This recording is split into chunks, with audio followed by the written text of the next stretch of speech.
With all that's going on in the elementary classroom, the different individualized lessons for all the different children throughout a week, a month, a year, their whole 6 years, we have to have a way that we are really tracking that child's experience and progress through the elementary classroom.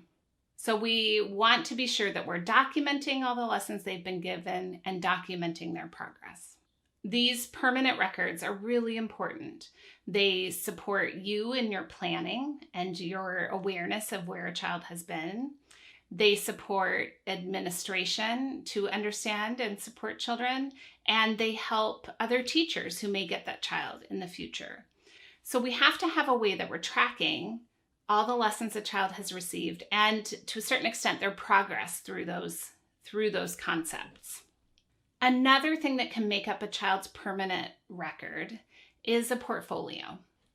So they can periodically throughout their whole 6 years put a piece of work in a portfolio, whether it's a piece of individual work that they can put in or a group work that we've taken a picture of that they can pop into their portfolio so that they can see their progress over their 6 years in the elementary and have a record of, the work that they've done over 6 years.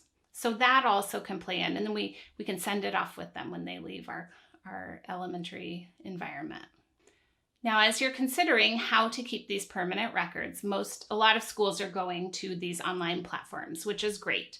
It allows a lot of people to have access to them within the school. It allows an easy way for a record to be kept over multiple years.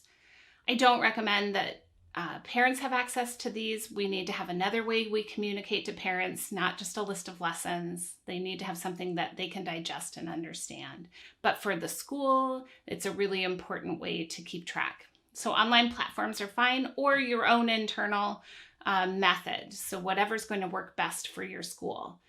As we consider these records and our planning, we do always have to remember that it starts with the individual child. The records cannot cause us to do certain things. They can't be the driver. It has to be the child. The records are just helping to keep us accountable.